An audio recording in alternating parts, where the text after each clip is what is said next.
नमस्कार दोस्तों, मैं संजय सिंह आपका स्वागत करता हूं अपने मैथ टेक चैनल में। मैं लेकर आता रहता हूं गणित के टिप्स और ट्रिक्स।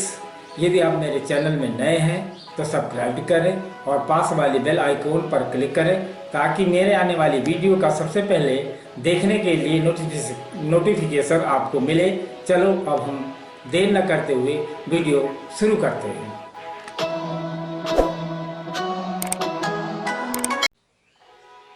हेलो दोस्तों, दिमाग एक बगीचा है, सोच तुम्हारी बीज है, पानी डालना एक्शन है, धूप हमारी फीलिंग है। दिमाग को वजह दो, मन जीवन का केंद्र है, शरीर उसकी परिध। कुछ लोग अर्थ के लिए जीवन जीते हैं, उन्हें ये नहीं पता होता कि जीवन जीने का अर्थ क्या है। चलिए अब हम आपको बता रहे, पाइथागोरस ने बहुत वर्ष पहले बताया था कि आधार और लंब का वर्ग बराबर होता है कर्ण का वर्ग। जरा सोचो, इसको हम दूसरे क्रम में समझें तो इस प्रकार है। पाइथागोरस ने दिया था लंब का वर्ग, जो आजकल आप पढ़ते चले आ रहे हैं, धन आधार का वर्ग बराबर होगा कर्ण का वर्ग। ये पाइथागोरस प्रमेय समकोण त्रिभुज में लागू होता है। पाइथागोरस प्रमेय समकोण त्रिभुज में लागू होता है। अभी इसके बारे में यह जानकारी नहीं है कि आखिरकार ये वर्ग कर दिया, आधार का वर्ग कर दिया, कर्ण का वर्ग कर दिया। पाइथागोरस ने बताया था किसी समकोण त्रिभुज में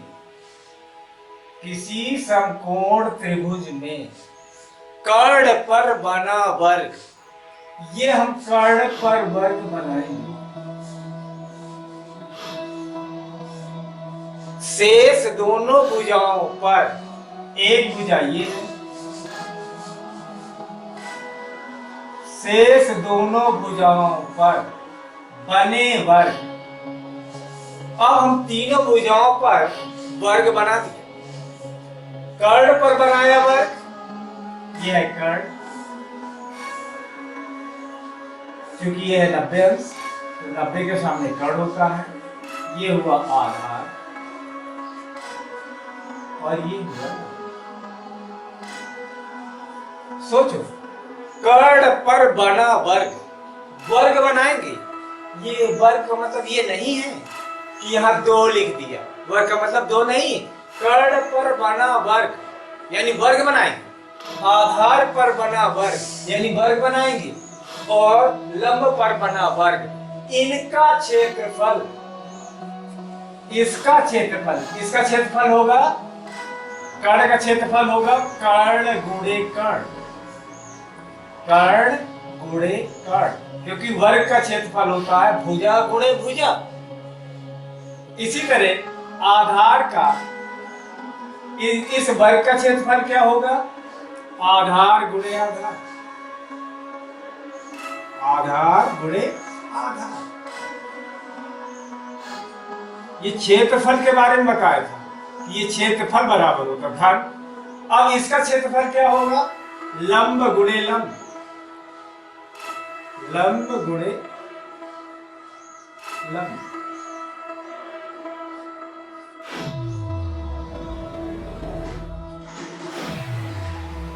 अब जरा सोचो, लंब गुणे लंब कितना होगा, लंब का वर्ग, लंब स्क्वायर। ये अभी तक आप रटते चले आए हैं, लेकिन पाइथागोरस का जो कंसेप्ट था, मैंने आपको यही जानकारी, और हम लोग इसको ही रटते चले आए हैं।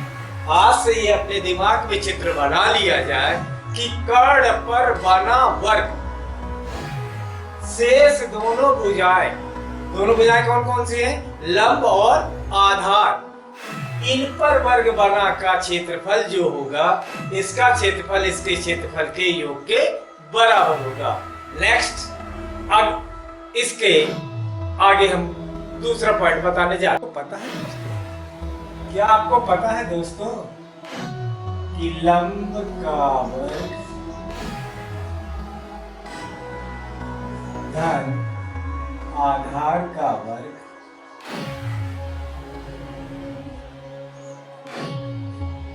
एक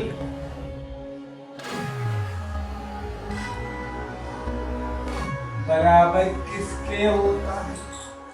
ये पता है, 1/, लंब का वर्ग 1/, आधार का वर्ग बराबर किसके होता है? सीधा जवाब आएगा, रटा रटाया फेंक दोगे, 1/, कर्ण का वर्ग। लेकिन जरा सोचो, ये सही नहीं है। करके दो। चलिए तो हम इसके बारे में अब सिद्ध करने जा रहे हैं। माना ये एक समकोण, ये है कर्ण, ये है आधार, और ये है लंब। जब ये कोण थीटा होगा तब ये कहलाएगा। अब माना कर्ण को मान लिया, लंब को मान लिया ए, आधार को मान लिया बी, और कर्ण को मान लिया सी। लंब ए, आधार बी, कर्ण सी। क्षेत्रफल का तो ये पूरा त्रिभुज है ए बी, त्रिभुज ए बी सी का क्षेत्रफल।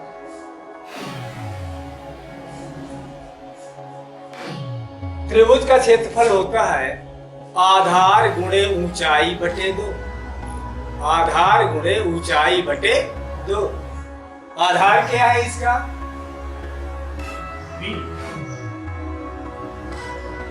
गुणे ऊंचाई कितना है? ए बटे। अब ये भी त्रिभुज है। यदि हम बी से कर्ण पर लंब डाल दें, बिंदु बी से कर्ण पर लंब डाल दें, ये ऊंचाई होगी। अब त्रिभुज हमारा इस प्रकार से बन गया, त्रिभुज हमारा इस प्रकार से बन गया। ये हुआ AC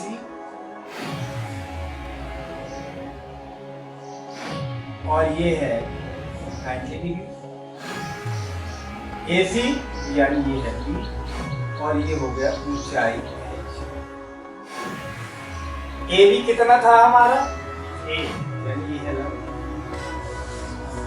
AC तुम्हारा है कर्ण और BC है तुम्हारा। अब ये भी तो त्रिभुज है, ये भी तो त्रिभुज है। कैसे? ये भी समकोण त्रिभुज है। अब इसका क्षेत्रफल क्या होगा? त्रिभुज ABC का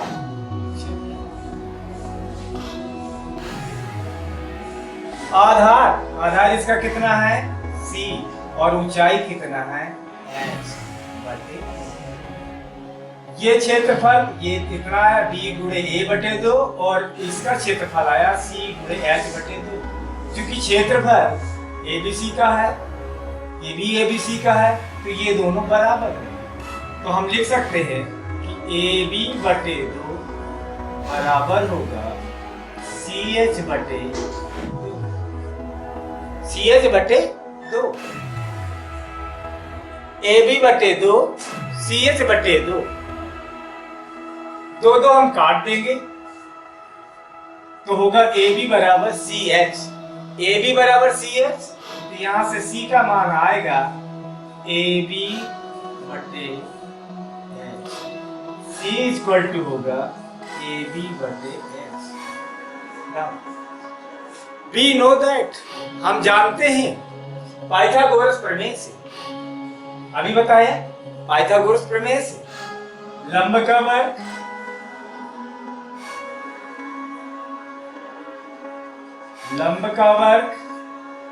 धन आधार का वर्ग बराबर कर्ण का वर्ग। आधार कितना है,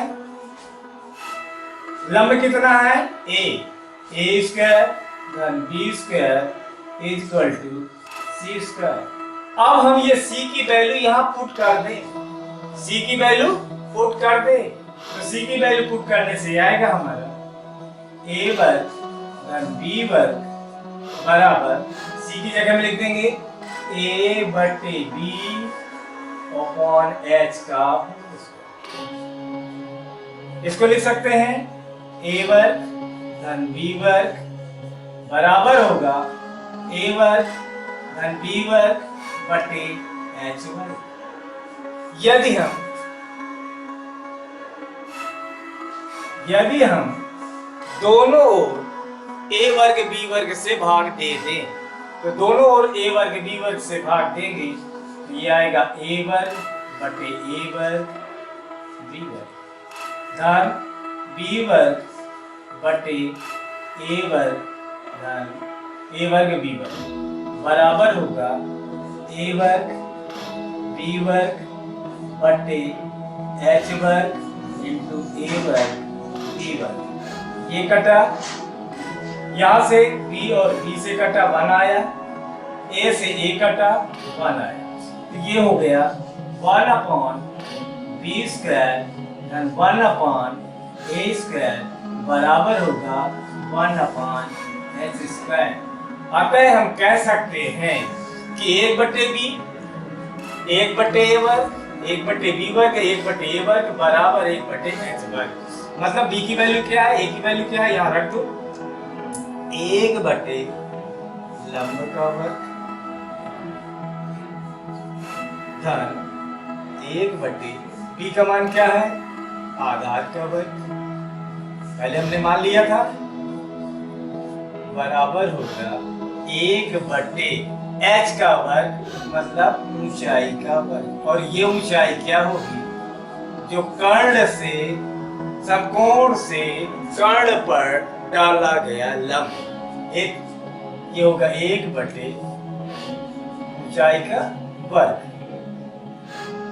मैं समझता हूं आपको ये बहुत अच्छे से क्लियर होगा, और मैं अपनी जो सोच थी, थिंक थी, आपके सामने अच्छा लगा तो please like and share, subscribe करें। धन्यवाद।